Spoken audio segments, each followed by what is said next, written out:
Whether you're new to pool and practicing the basics, or a more experienced player performing drills to improve your shot making and positional play, the Drill Partner is perfect for you. God, What? I dogged that intro video. I just butchered that. What'd you do? I think I started like 10 seconds too early, but Oh oh my well. I'm gosh. dogging it to say the least. We're already starting off good Dogging it today. right from the start. Dogging Yeah. it. So, welcome, guys. Joey Ryan, Melina Mike here. I am on location in Baton Rouge, Louisiana, traveling for work. Guys, let us know if you can hear us and see us okay. I'm a little concerned about my internet. Hopefully, it holds up. Got a little bit to talk about. Big tournament this week, Melina Mike. I'm a little bit concerned about the way you're looking right now with your It's fail, right? usually I'm used to you being like just top notch quality, and Hold on. this is like I'm gonna use my standard iPhone, not even iPhone quality. This How is about like this? Is this better? it's a little like Tales from the Crypt, you know, the little Tales from the Crypt. Would you rather have the white face or this? I'll stick with Plan B. I'll stick with Plan B. Okay, we'll Yeah, go with Plan B. This let's looks do it. creepy. Let's do it. What's up, guys? Ren's from the Philippines. How's it going? What's up, Zach? Little Chris in the house. Mike, where's Man, the beard? He wants to know what happened to the beard, man. I finally had enough. It's June in Texas, and if you know how the heat is in Texas, the less layers I have on, the better. So humidity down here by the Gulf is just at an all time high. So the beard had to go, man. So Oh yeah, man, back to the baby face. What are you gonna do? Zach's in Baton Rouge too. Yeah, man. I got a busy day tomorrow, but maybe Wednesday. Anyway, shoot me a message. Yeah, Melina, let me tell you a story. So last week, I All think I right. told you I was in Texas, right? I was in Round Rock, just north of Austin, and I flew into town. It was all about family. You know, it was Renelli's 40th birthday, and I got to tell you, 85 degrees with the humidity in Texas is much worse than 105 degrees in Arizona. Much Okay. worse, not even close. Time out. So let me see what the weather's like for the next week. It's 96, 98, 97, and that's not even the heat index. That's just what I literally I'll That's what walk you're bragging. from like the door from the house to get in the car, and I'm just covered in sweat. I mean, Yeah, it's brutal, but that's whatever. totally respect. We're used to it. This is we thrive, we figure it out, and we stay fresh. So yeah, man. Well, hey, I got up this morning. I had to get up at 4 a.m., get a quick shower, head to the airport, and no flight delays. Pretty smooth until I landed in Baton Rouge, and it was one of those landings where the plane landed like this, Oh, and I rolled for a good 150 feet on one tire for sure, and then boom, came down. oh, It's kind of like every landing. It's amazing they don't have more tragedies because every landing is like a controlled crash in a way. But thankfully, made it to solid ground here in Baton Rouge, in the hotel, and excited for a couple hard days of work. But first, I want to talk about the Spanish Open. And I know a guy. His name's Molina Mike, and he's been known to gamble a time or two. And one of the things that jumped out of interest to me is the odds that came out. I think Matchroom put it on their Facebook site. I think we have a shot of that, Mike. I don't know if you can let's switch put it that out. up. Huh? Let's switch it out. See if we can bring this up. Hold on, stand by. Oh, did I do it? Did you? You just we're Who's on a roll today. controlling this? I'm gonna do it. I'm gonna do it right here. Here we Okay. go. Here we go. Who's Here we the go. All producer here? All right. right, All right. so we got the odds here, and it looks like the odds on favorite is Francisco Sanchez Ruiz. He's about 6.5 to 1 or 13 to 2. Then you got Shane and Josh 9 to 1, Copigny 10 to 1. Where do they come up with these, Melina? Seriously, where do they come up with these? Like Shane has not been playing, his normal, uh, you know, caliber that you'd expect. And I, Copigny and I love how Kachi, they're playing like amazing, and they're 10 and 12 to 1. Like, I love where how are they there's a coming? I love how there's Dom's comment in there as he laid like a fraction of the odds in the last major, and then he's asking, "Is there anywhere to bet?" So there's a little bit of irony there. No, so they will pull the odds from known sites, known bookies, either through the UK or whatever regional. gambling sites are available, and usually they'll get the best odds, and they'll post them through there. But Matchroom is not a betting site. That's not who you can place your bets with. But bets and sports go hand in hand, buddy. So I think these are great. They're starting to incorporate this into all of their majors. But FSR ranked number one. I think it's about fair. I don't know about Shane being right there, but that's a whole other topic of conversation. Well, I think the thing about FSR, everybody expects he's going to play well. It's in Spain. I saw he was at the press conference as part of like the committee there, and you'd expect him to play well. But don't forget the fact that there might be a little extra pressure on him to play well, right there in front of his home fans. Um, the expectation might be a lot, and it might take him out of his normal rhythm.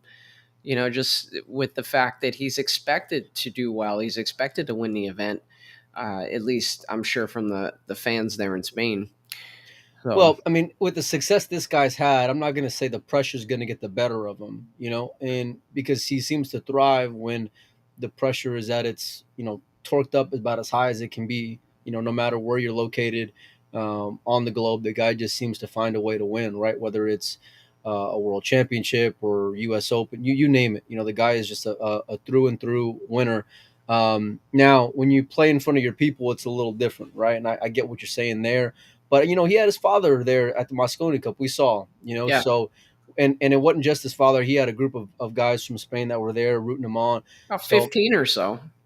they were running 15, deep. Yeah, they yeah, were 15 deep or 20. out there in Las Vegas. So, I think it's right in line.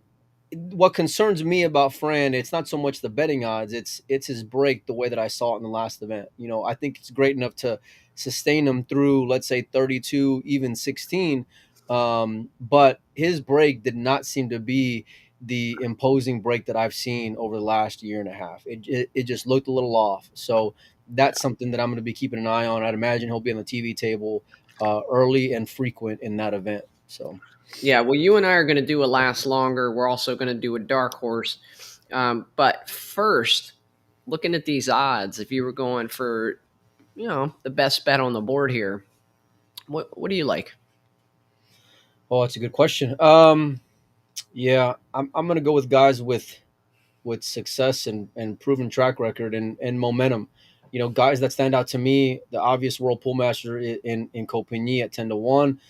Kachi, who's coming off of the latest major at 12-1, is juicy. But for me, out of this list is what that gentleman up top. I can't even attempt to pronounce his name, but it's Ko Ping Chung at 25 to See, 1. this That is to why we me need this is why we need to have a production meeting because that's what I was going to say. So you is can't that steal right. my picks, No, okay? it's little Ko. He beats Big Brother twice out there in Bucharest, not just once, but he beats Ko two times. Now, if you can beat Ko twice, if you can beat him once, you're lucky. Not lucky, but you're playing well. If you beat him two times, then that means you're just on a run. So, little Ko is someone who I'm going to be taking a look at, and for my money, I'd probably. What I think he ought to be at is right in line with those top three. To be perfectly honest with you, if I I think mean, about how you're playing now. look, man, I feel like if you could take Little Co in every tournament at 25 to 1 and just bet $100 on it over the course of the next decade, I think you'd be up a lot of money. So Yeah. I kind of like those odds 25 to 1. And I mean, other than him on that right side there, I really can't argue with a lot of those numbers. Jason hasn't really been playing the way we've seen him play in the past. Mario's playing well, but can he get there and win a big 256 player event? Federer has struggled on this in the Matchroom arena. We know that, but obviously he's capable of winning this thing. So maybe he's another one you might take at 25 to 1 if Yeah, if this I is mean, his time I, to finally break through. I, But I see a lot of comments from people saying, well, Jason and Federer, there's way too much on the odds for them. But if you think about it, I mean, they haven't done anything to justify them being any more of a favorite than what they are, yeah. And now, if you're gonna tell me out of those guys, who do I think can do the best? If I would rank those 25 to 1, I'd probably pick Little Co. Shockingly enough, I'd probably pick Niels, then James, and then Federer if I'm ranking just those 25 to 1. Me myself personally, So and again, it's about it's about a track record and things that I know are on a higher percentage. Niels is playing great. We've seen him do great lately on a matchroom stage. Yeah. James got steamrolled by Niels, but he was on a bit of a heater not too long ago himself. Like I said, Little Cove for me out of all of these is the biggest value. I'd put him ahead of Albin on the left. I'd put him ahead of Max, even Victor and David. Now I think Victor's Yeah. playing amazing pool, but Little Co is just is playing too well right now to have him on that right side of the column for my money. Yeah. So I mean, he is in the top echelon of players in the world, and he's capable of winning any event. But when I look at this, I'm looking at this odds, and I kind of wish, and maybe this is the case. I don't know. I've never gone to one of these sites and bet on a pool match, but if it's anything like horse racing, you have like win, place, and show, and that kind of changes something a little bit. So if your right, horse yeah. can get first, second, or third, well, now okay, maybe you take someone like a Niels, right? Because you know could he win one of these? Well, yeah, he could if he catches a gear, but he's so consistent that he's probably going to be there in the final 8 and have a good shot to get in the top 3, top 5, You're So, saying, yeah, I mean, you know what I mean? Like you think about it I get it. different. If Yeah, it's yeah. because like I'm sure anybody who looks at these odds, they look at it and they're like, "Wow, Josh Filler 9-1. Those are great odds. 256 player event." As soon as they get down to single elimination, he could run into anybody and have a bad match, And so there's just the variance that occurs in this thing where, a guy like Fedor Gorst, who's arguably one of the best players in the world, at 25-1, maybe that number's right now. Well, I mean, you talk about running into someone. Filler run into a buzzsaw of Kachi. Not too in the not too recent past. So obviously, it's very capable. Now, most players, he's going to do what Kachi did to him. And he's very intimidating on the table. But you know, if they were the odds obviously would be adjusted if you're just looking to place 1 through 4, but your goal is, you're right, to be at 8, to be at 16 for the chance of getting at 8, and then when you're at 8, you just want to get to the last day. You can get in the last day, then obviously you're free rolling at that point. But I got to be honest, if I'm picking anybody on the right to make it to the last day, it's Little Co. Yeah. Out of everybody that's there. And if I'm picking someone on the left side to make it to the last day, it's either FSR or Kachi, because the other guys, don't get me wrong, I think they're phenomenal players, but I don't know what I'm going to get sometimes from them. So we'll see. Whoa. What do you mean? Like you wouldn't put Ko in that list? Okay, maybe Cole, yeah, And but filler too for that. I mean, the left. well, I don't think you can take that Shane is stance. the biggest one that I see there, where it has me scratching my head. I think it's more a name than anything else. Because I can't think of results lately where I'm like, this guy's just had it completely dialed in. Wait, who are you From talking start to about? finish. SVB, Captain Yeah, America. or Max. Like I know you Yeah, love yeah. Max, but does he belong on that left hand side of that? I don't think he belongs at 15 to Like I 1. think No, Niels is playing better than Max right now. So I can't argue with you. I can't argue with you. I think you're absolutely right. You know, and yeah. Dave, for kind of being a hometown, home country kind of guy, I get it, but it's I think it's this gambling and pool thing really takes off when they can do it like pari-mutuel style, like horse racing, right? So the way horse racing will work, you get the morning line odds, and they look like this, and then we start betting money on it, right? And if all the money goes to Kachi, then by the end of the day, he went from 12-1 to 3-1, right? And then right. someone like Filler goes from 9-1 to 12-1 because he didn't get as much of the money. So it kind of takes into account how much is bet on each player. And then I think that would make this even more interesting, right? Because and I think that's a way for the sports books too to kind of insulate themselves, where they're not going to lose a ton of money if the wrong thing happens, right? As opposed to static odds that really don't change a whole lot. So, but anyway, it's fun to talk about. It's fun to bring this up with every tournament that comes out now and kind of see how players are ranked with odds. You and I should do this because I don't think they do this for the Predator events. You and I should do it for the next one. Just like spitball some odds. I think they're missing a lot of guys who ought to be, in that conversation, as far as let's say the top, whatever that is, 3, 6, 8, top 16 players. Who So else would you put in here? Oh man, boy, can you? I wonder if you can bring up a players list because Well, if I can, but yeah. it's like 75 Spanish dudes you've never heard of. Well, let's start there. Look at there. So let's keep on cruising along. A lot of those guys are already in the mix. Kazakis obviously going to be a threat. Sky, who was in the final four, is unlisted there. Sufi, Um, yeah, well, we need a little more Wojciech. consistency. Wojciech was there at 30-1. Um, yeah, let's keep on cruising. Let's see who else we got there. I like how they got these pictures on there, by the way. Yeah, it's kind of cool. Let's see here. Naoki Oi obviously plays very well in matchroom events. Delgado. Um, there's Youngo Maciel. Yeah, Wu Cha Ching is a guy like that same guy who I can't pronounce his name. I'd be curious where the books would have him at.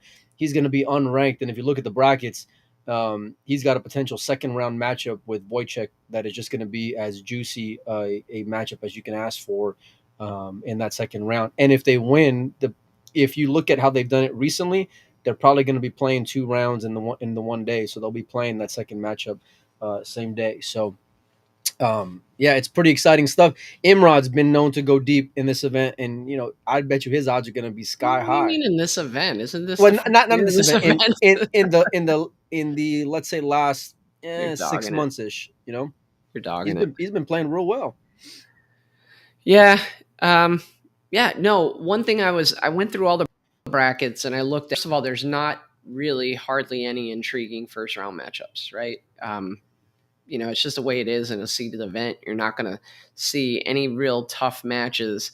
Uh, there might be a couple second round tough matches, but really Yeah. it's going to be third round because it looks like if you look at a bracket of four matches, there's a world class player in the top and then the bottom of the fourth Well, match. bring up the You know what I bracket mean? because there was like 3 or 4 matchups that I really liked going into that second round, including that Wu versus Wojciech matchup.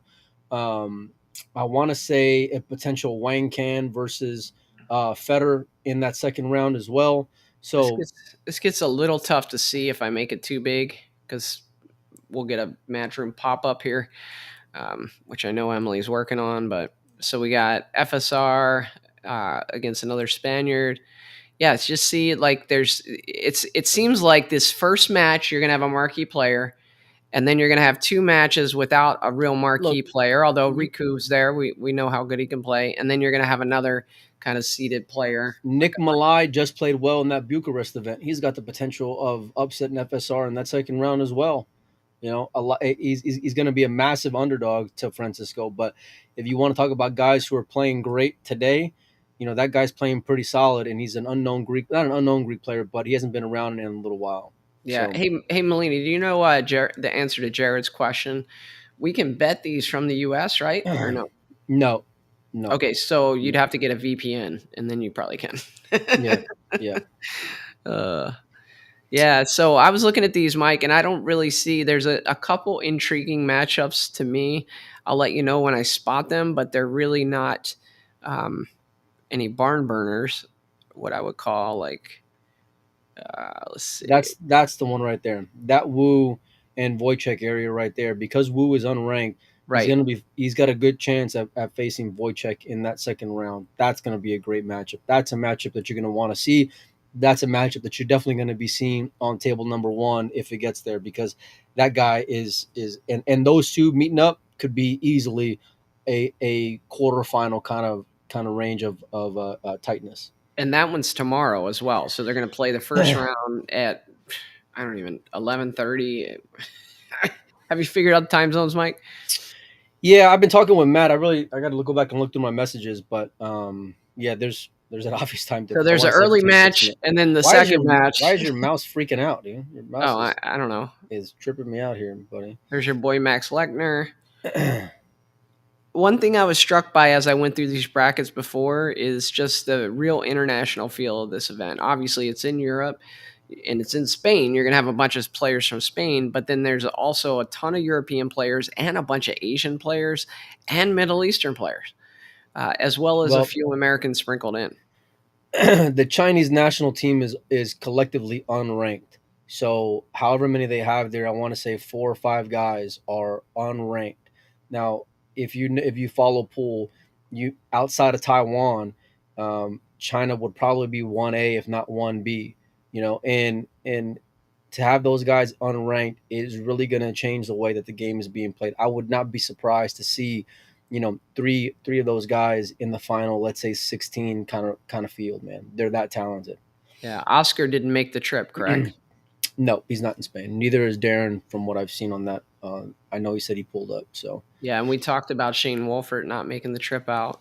So really, from an American's perspective, you have Tyler, Shane, Sky, and then a few others. Like I saw Michael Yednak, and but really a bunch of Mosconi hopefuls didn't make the trip. well, it's got to make sense from a bottom line standpoint. And the reality is that if these guys are making final 16, they're lucky to break even.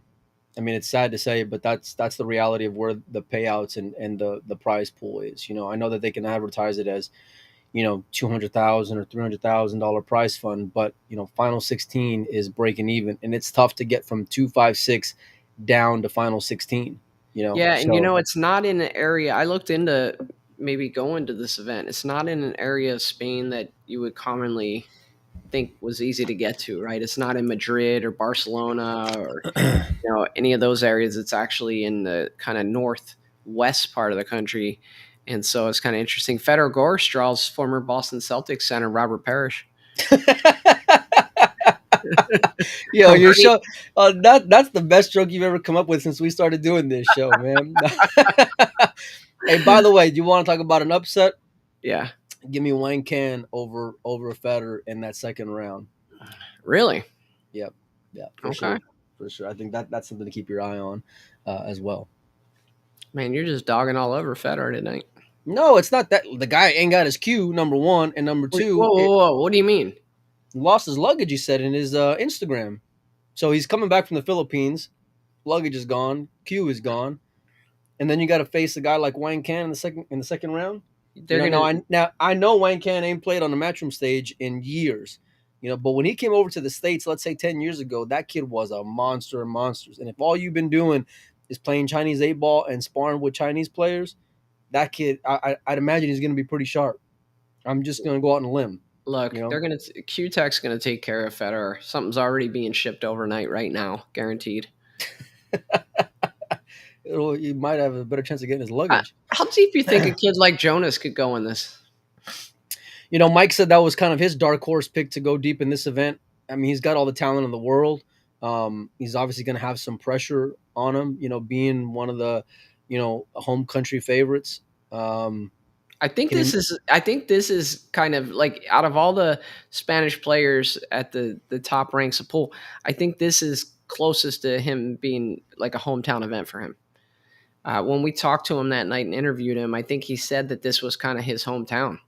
Yeah, it was pretty close. I think you're right now that you're refreshing my memory. Yeah, I mean, I hope the kid does well. I like rooting for him. He's a real solid guy with a positive attitude. Super funny. Like that night we talked to them, if you remember, Jose Delgado, he was like more quiet and reserved, and Jonas was like, cutting up and joking with everything. And then we asked him, like, what's your favorite food in America? You remember the answer, Mike? It's not called. It was that gas station. They're like, what is it? How do you say wawa? Yeah. Instantly. They already knew.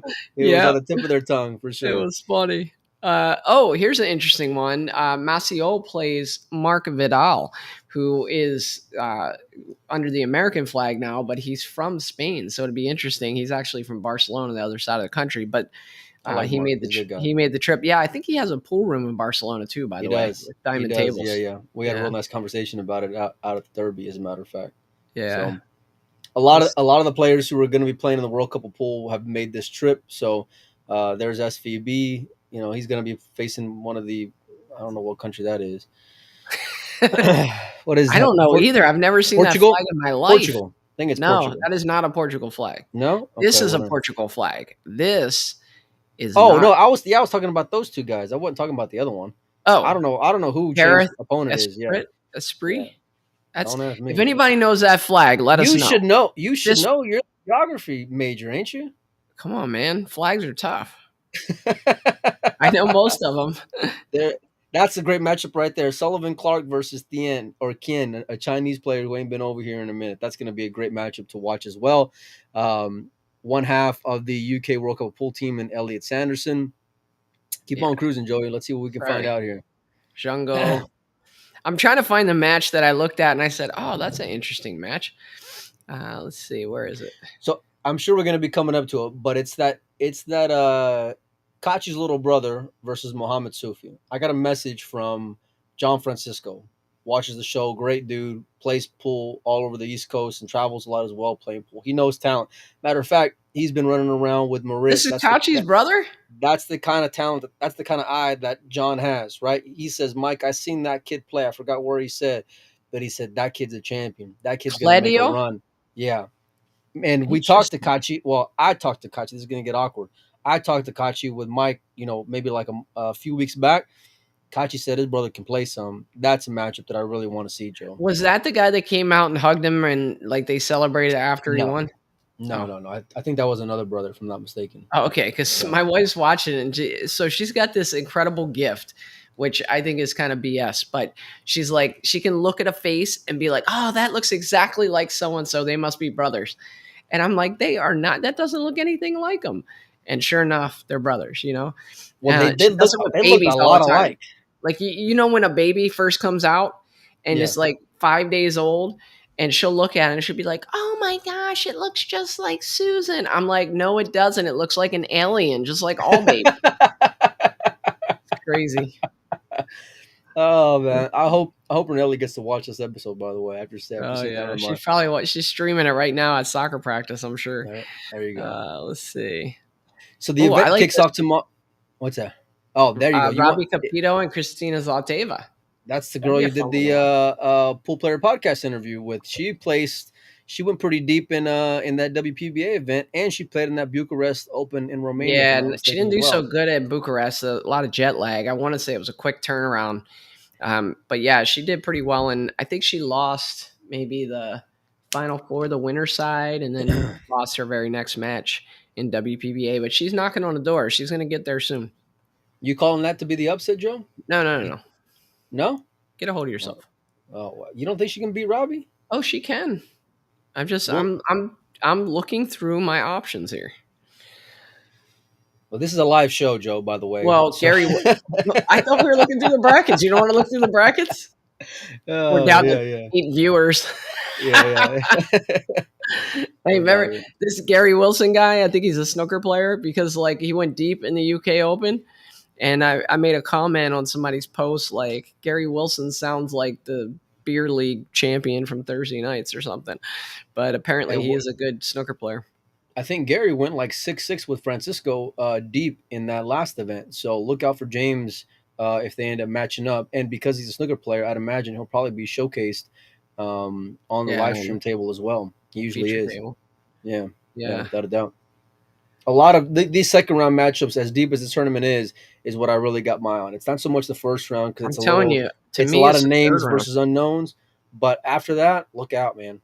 I'm thinking it's going to be the third round, to where obviously you still catch some great pool early on, and there'll be some surprises. There'll be some upsets here. Well, I just think you're going to get like a handful of really solid matchups in that second round. You know? I mean, you're not going out on a limb saying the deeper the event is, the better the matchups are, but I think compared to other events, you're going to get these a lot sooner than what we're used to getting, because so this is probably one of the best first round matchups, Kazakis and Van Leer.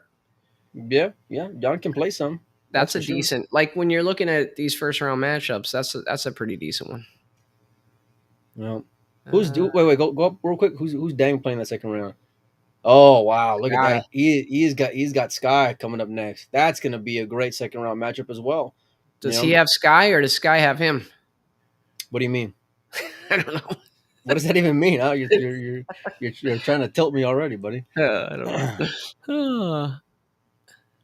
Let's see. Well, yeah. I think that's about it. Buddy. Oh, check it out. From my native homeland, Ryan O'Neill from Ireland. I know that flag, buddy. Go out on a limb and let me know who you're gonna pick You here. just cut me right That's off. I I'm just still yeah. scrolling through the brackets. No, And no, you yeah, just yeah. We're done with that one, buddy. You've been dragging off that all horse right. as Let's long as do you our get. last longer. Who you got? But what are you looking forward to most in this event, Joe? Give me an angle where you're looking at that you're most Well, you know excited what? about I'm tuning into looking. this So Spanish when Open. we talked with Jonas and Jose, Right. we had asked them about the pool scene in Spain, and they talked about how it's up and coming, how there's other players there that just don't travel much that are good players. So I'm looking forward to Right. a guy or two that we don't know about right now. Probably has 4 names, but he's going to end up winning a few So I was about to say matches. shit.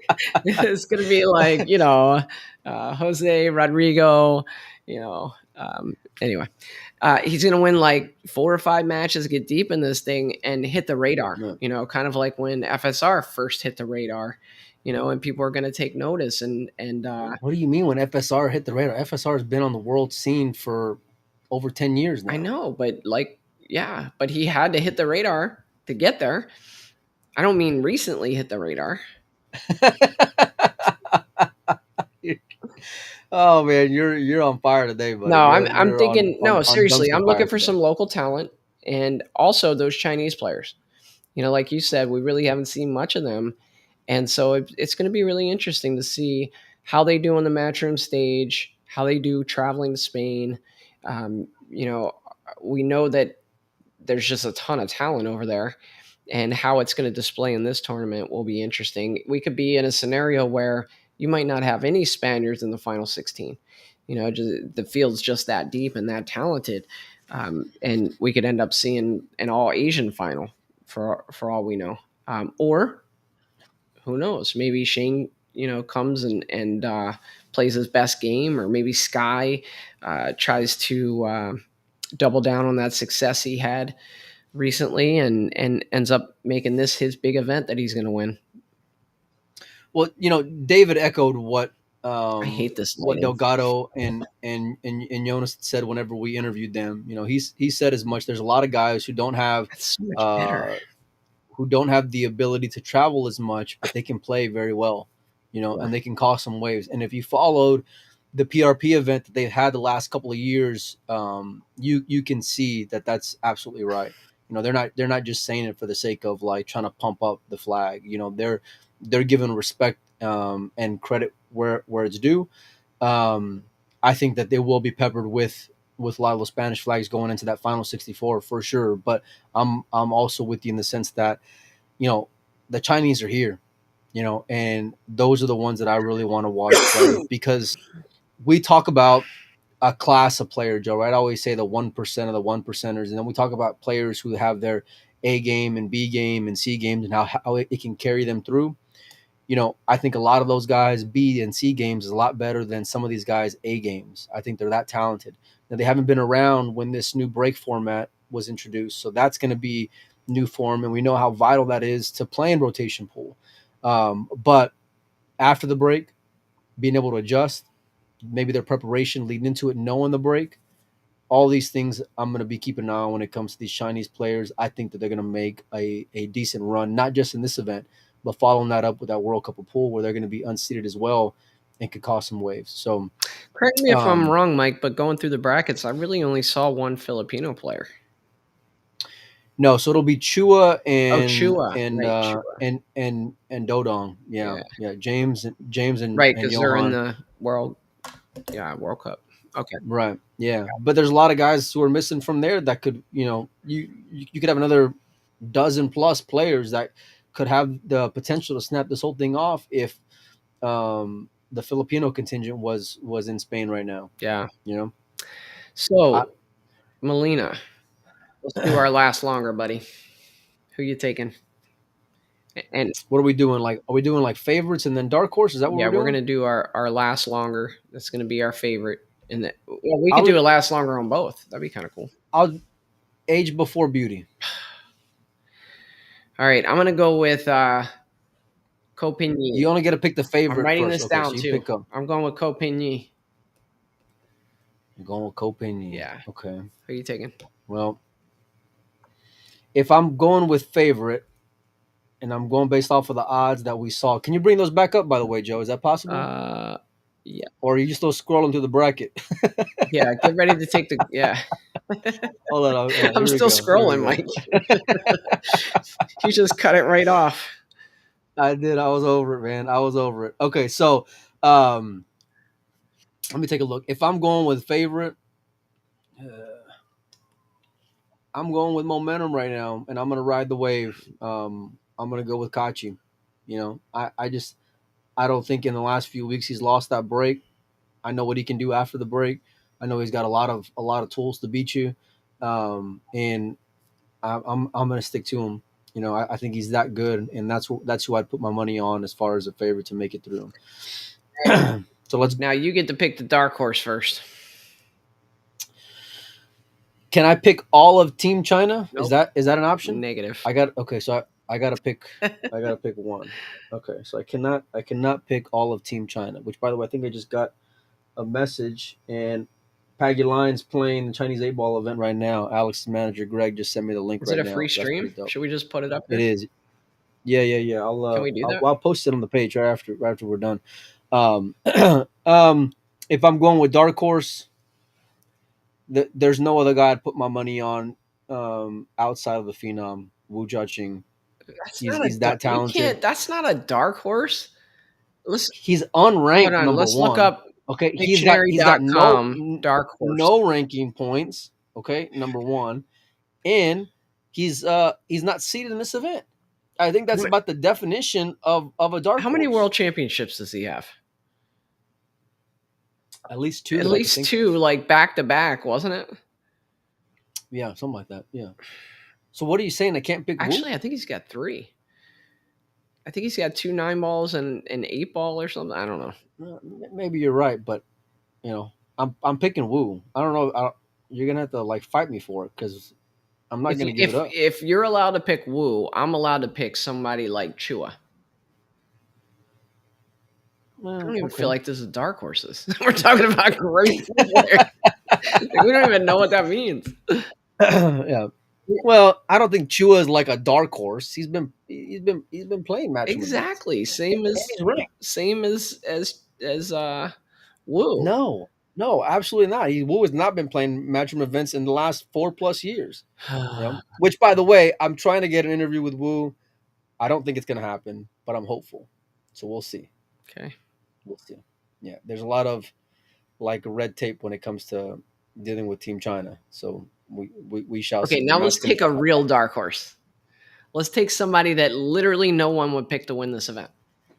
Okay, who do you got? I'll let you go first, sweetheart. Billy Thorpe. Is Billy even out there? He's listed in the bracket. Are you sorry?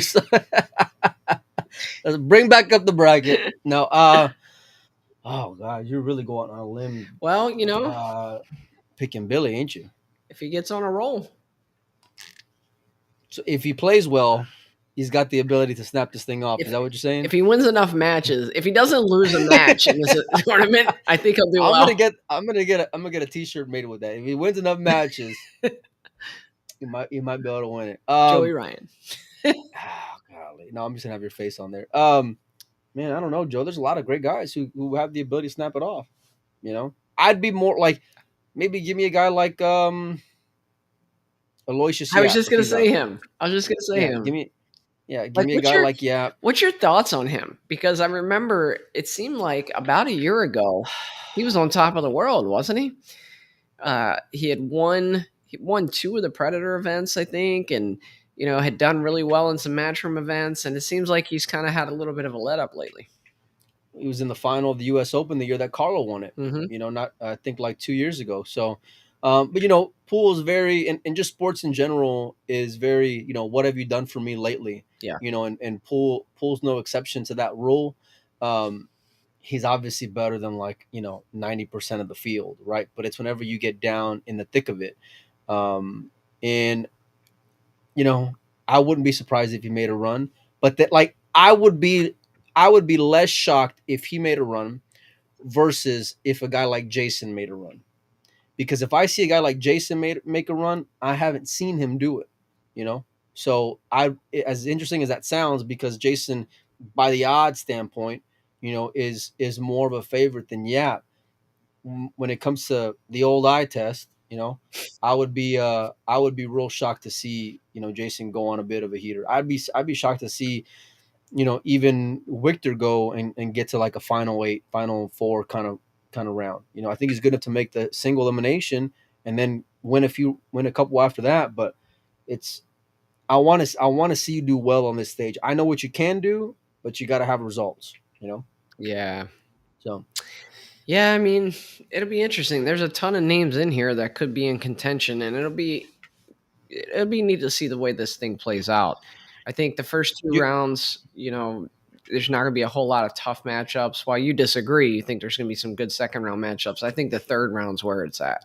Third round matchups are going no, to be no. beasts. Mark my words. There's going to be some juice in that second round. A lot earlier than. And listen, as if Team China's coming, and if you have more of the Filipinos come, and more Taiwanese players come, and more Chinese players come, matchroom events are only going to get bigger and better from the beginning, Joe. Yeah. From the very beginning. That Asian Open, like seeing these names now, and if they do go on the run that I expect them to have, come October when that Asian Open happens, all eyes are going to be watching that When do we because get to it's the going to be point? it is going to be the cream of the cream of nine ball players, man. It'd be pretty creamy. Sounds real creamy. Don't make it awkward, buddy. Don't make it. Got to go to HR So now. I remember when the UK Open was announced and they Right. started selling spots for that, and it sold out in like minutes.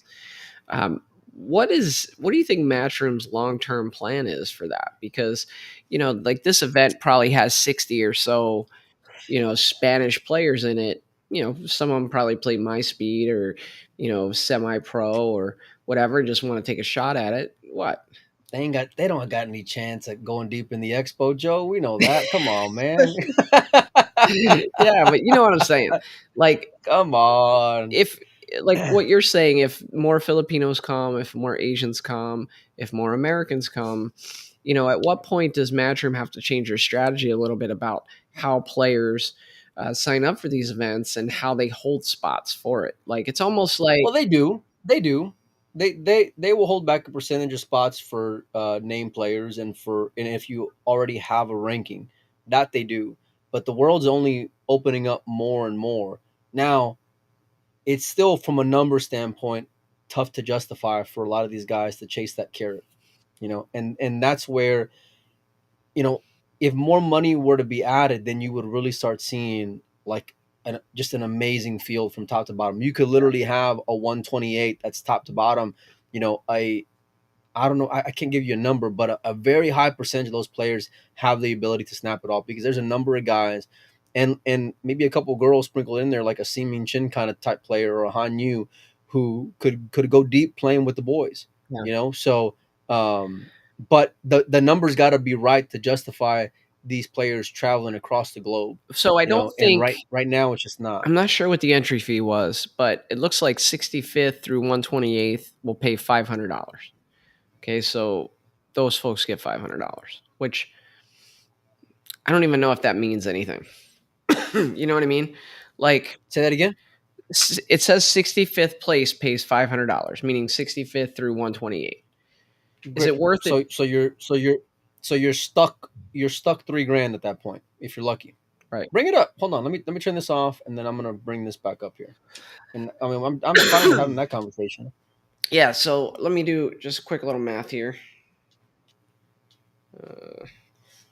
So for an example, I mean, obviously, the closer you live, the it's gonna make more financial sense, right? But for Wolford mentioned the reason why he didn't go was because his flight was about 6,500. Now that includes waiting to the last minute, which doesn't help, What was right? the total But added let's money just say, to this event, Mike?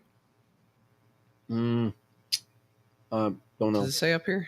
don't know, no. Okay, because if this is right, and if 65th through 128th pays $500, according to my math, that's $32,000.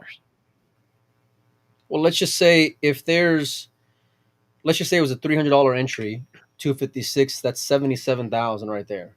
Yeah, So but I guess whatever my that. point is, if if I were playing in the event and I spent a couple thousand to get over there, and I finished in Right. 65th place and got $500 back.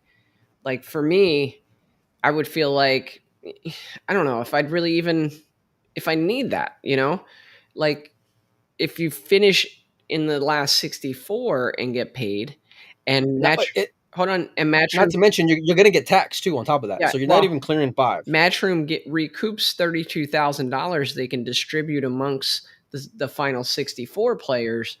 Now your paydays can change, and I know it adds up quick, right? When you start looking at 4th through 8th and this and that, or 5th through 8th, you know what I mean? Like it's the money goes quickly.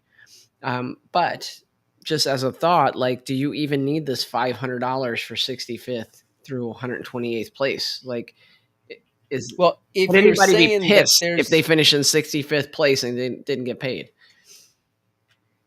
I mean, there's some nitty Joey Ryans in that group, I'd bet, So I would guess Touche. so, but that's a whole other, conversation of, if it makes sense for these guys to, chase the, I don't even know if it's a pot of gold at the end of the rainbow, because you got to fade 255 other players to win 30 grand. Yeah, Aaron Lake has You a know? good point. He's saying maybe that's to entice the locals to fill up the field so that they could get at least a little bit of their money back.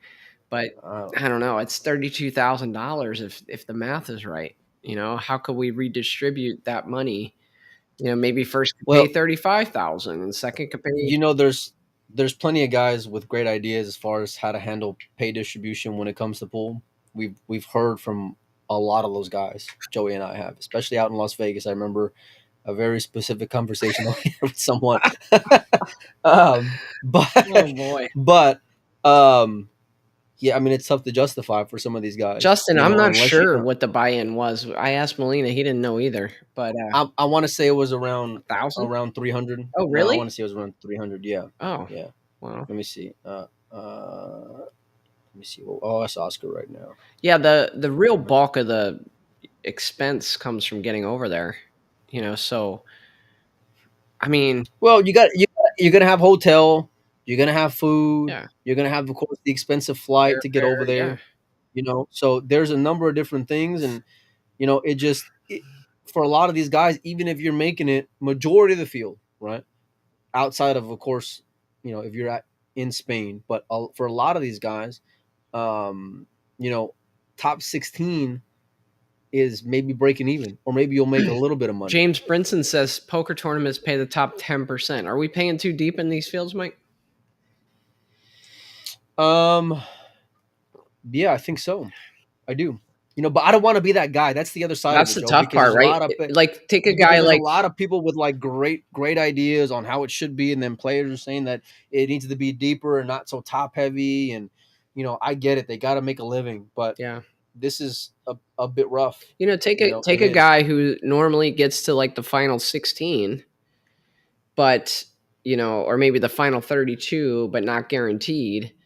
Are they ever going to come to this event if it's only paying the top 10% of the field, right? Which is basically the top 25, right? Which, Well, yeah, but let's say you just do the last 32. Now if you don't pay out 64 and the other one, now you can add another 60 plus thousand to the final 32. yeah, You know what I'm saying? yeah. So I don't know, man. I mean, everyone's got the best idea. Oscar says it was $250 buy-in. So let's say 256. You can kind of figure out from there. 256 times 250, 64,000. Let's just say it was $200,000 price fund minus 64,000. So maybe they added 136. Look, if you don't pay the last 64, and if you basically don't pay after last 32, last 64, so that means 33rd place, right? 33rd on. If you don't pay those people, that's what we're talking about here. You free up 64,000 additional dollars. You know what I would like to see is something similar to like poker, where guys can buy percent. Like you can as a fan, or someone if could buy into a percentage of what you're paying into. For the sake of trying to get a piece of that pie if you believe in said player. Yeah. I think that'll help offset some of their costs. You could have an even heavier buy-in amount for some of these events. Yeah. Colin says, paying Yeah. 25% of the field is typical. I get it, Collins. And, I think, 25% in a pool tournament, some pay 33%, a third of the field. It's a little much. But what we're spitballing here is, why do they do that? They do that to attract more players, right? The players who maybe don't have a chance to win the tournament, but will fill the bracket. Okay, but now with the way Matchroom has grown in popularity, do they need to pay so deep? That's the question. Yeah. And I think it's fair. It's only going to be more of it's going to be even more of an elephant in the room if guys stop showing up, because as heavy as the calendar can be, and then you stop having names show up, then there's going to be a conversation and an obvious conversation as to why. Yeah. And listen, I know they're doing everything they can to make it a global sport and are growing, and compared to the last, even the last few years, the number of events they've been putting on is through the roof. I get it. And they're giving the guys more of a chance to, make some money, but it's not without added expense. Yeah, Jeff Davidson brings up a good point. 65th is not 65th through 128th because of this format, right? Yeah. It's through 96. Well, you know what? It's too late here in Baton Rouge to think about that and wrap my head around it, but I'll believe you, Jeff. But I think you're right. But anyway, it's still quite a big chunk of money there, going to the folks that are going to be disappointed anyway and not feel like they really made any money. So that was just my thought. Like, are we paying too deep in these tournaments? And, there's other good points in there. Tassin, says that, Wu 20 years ago won $75,000 for a world championship. The guy you called your dark horse, Wu, like I said, world championship, $75,000. Don't be mad. You're just mad because I picked them first before you did. I wasn't That's the reason why. No, because I'm not a chalk eater like you and take the chalk every time. You could pick. Could. I could give you. How about this? I could give you. Let me see. As bad as you run, I could give you 6 guys, and you won't pick me the winner of the Spanish Open. All right, I'm gonna do that. I'm gonna submit it, and then you post it on Windows Open. I'm gonna submit no. Give it to. I'm gonna put you on the spot right now. We can bet whatever you want to bet, Joe. All right, I'll take FSR. I'm gonna write these down. I'm gonna take Filler. Okay. I'm gonna take Kachi. 3. I'm gonna take Big Co. I'm gonna take Little Co. Okay. And I'm gonna take.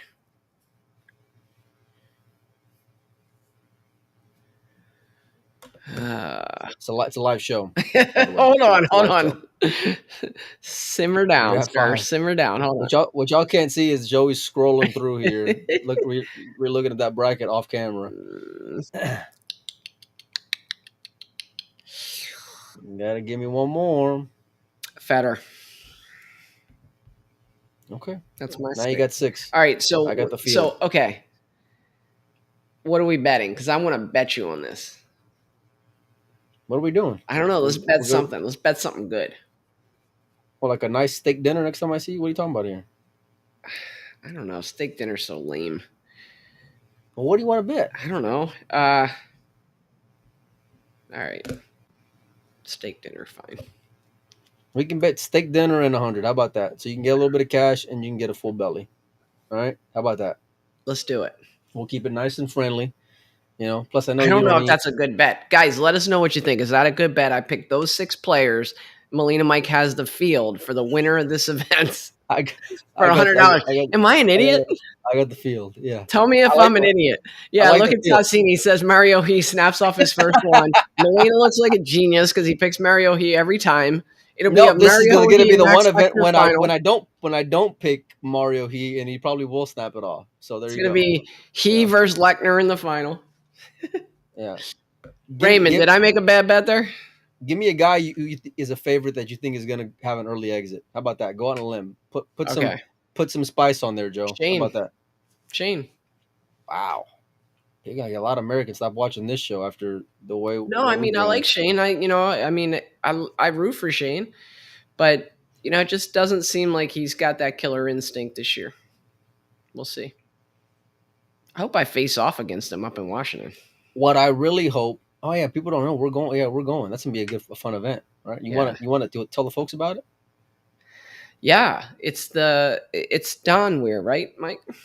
Jason's Don father, Weir yeah. Memorial. Yeah, Jason's father, Don Weir, and it's going to be in Everett, Washington. It's going to be right around my birthday in August, and I'm going to compete in the event. You're not playing, are you, Melina? I think so. Oh, and there's going to be some pros there, like SVB. I think Chris Reinhold's going to be there. Who else, Mike? Corey, Shane, Sky, Rob maybe Saez, I think. maybe Billy. I don't know about Rob. Maybe He I don't know. posted something. Did he? Yeah, he got an invitation. No, that's great. So yeah, I'm looking forward to it. I'm gonna make my debut of 2023 in a nice soft field. They don't know who's coming. They don't know who's coming. Hurricane Joey, straight from the Super Beards Expo, is gonna bust up the whole field, playing your game, your favorite game. I want to say is what we're gonna be Are we playing really? too. Bar box 8 ball? Look how his eyes lit up as I Are said you that. serious? Are you serious? Tell me you're joking. No, I'm fairly certain that it's gonna be bar table 8 ball. I'm pretty sure. Oh, could these find it. boys But don't know listen, what's about to happen, son. I got a lot of great pictures from Jason and his father, and I'm sorry, from Jason and his father, and all the years of passion and players that they've been around, and just a lot of memories to be had. We're going to be doing a lot of fun stuff leading up to that event, and Yeah, really we'll I bring the can't wait. cameras and the mics. Yeah, for sure. Pinoza's going to go as well. It's going to be a lot of fun. So, but yeah, it's been a couple years in the making, and I'm excited for it. But I wonder if I could talk all those about guys into letting me win the event, like Mike LeBron style back in the day. it. No, you're stealing if it's bar box 8 ball, Joe. The way I'm you telling play you, bar, they don't the way you know. play bar, they don't.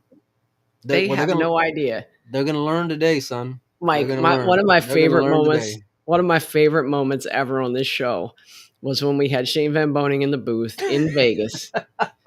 And the day before, I'm playing on the table next to him, right? And I get down on my shot, and he gets down on his shot, and he gets up, and he's like, "Oh, okay, go ahead."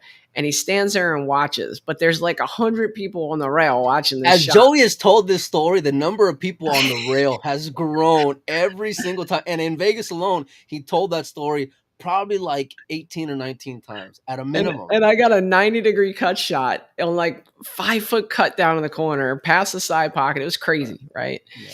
And so we get Shane in the booth, and I was like, Shane, now look, hold on. Time out before, because Joey literally told this story so many times throughout that event. So, like I said, as the event's gone on, Joey's just built it up more and more. And then we finally get Shane in to do an interview with us. So then Joey's just jonesing to like get this question in because he wants to get Shane's reaction to that amazing shot, right? And then Joey does. Look. First of all, it's not easy to get Shane talking, right? I thought we did a good job of building rapport, but he's not, he's not the most talkative guy, and he'll answer your questions, but then that's about it. But we're getting him talking, and I'm like, Shane, I got a really important question to ask you, okay? Yesterday on table 6, when this guy right next to you, you had to stop your shot and you had to stand there and watch him, and he cut a ball straight down the rail. Like, what were you thinking? And he was like, what was that, at BCA? He didn't even know what tournament I was talking. He's like, what event was that at? He had no idea who Joey was, no idea what event or what shot. He was just waiting for you to get the hell out of his way so he can keep on practicing. And Joey was completely heartbroken. Look, it was a beautiful shot. I can't believe he didn't. I think he remembered it, and he was just. That's all anybody talks about from that event, Joe. Yeah. All anybody ever talks about is the shot nobody saw. Yeah. It's legendary. That happened to me one other time with Dennis Hatch. I was down on the ball, and Dennis Hatch bumps into me. We're in Cambridge, Maryland. And he bumps into me while I'm shooting, and I stand up, and I had I'm serious, Mike. This was one of the most difficult 9-ball shots I've ever made. It was basically my cue ball was in the top corner pocket, and my 9-ball was in the bottom corner pocket, but out about 5 inches or so, and it was a straight 90-degree cut. I'm on the rail. I got to cut the ball back towards the corner, and so here Dennis bumps into me, and then he stands back and he's watching, and I shoot it and cut the ball right in the corner. He's like, "My God, kid, what a shot!" It really happened. Sorry. I think that was the same year that I went to the Super Billiards Expo. Oh my God. On this note, listen, we appreciate every single one of you guys for tuning in. I got to cut Joey off and put a Yeah, but check out our Patreon, guys. Patreon.com. Joey, what's your availability like this week? Because we're probably going to be going live quite a bit. A little something. I got a little something.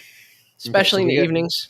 We got to do some questions of the day. Number one for our Patreons, because they haven't had one in a couple months, probably. We got to do. I'm about to pitch the Patreon, Mike. It's not a good time. We're gonna be doing a lot of Spanish Open stuff. I got stuff lined up for the junior event as well that we're gonna be doing. So just stay tuned. We're gonna be live quite a bit over the next few days. Joe, you want to get us out of here on that Super Beards Expo story you're about to tell? No, but guys, check us out on Patreon. Patreon.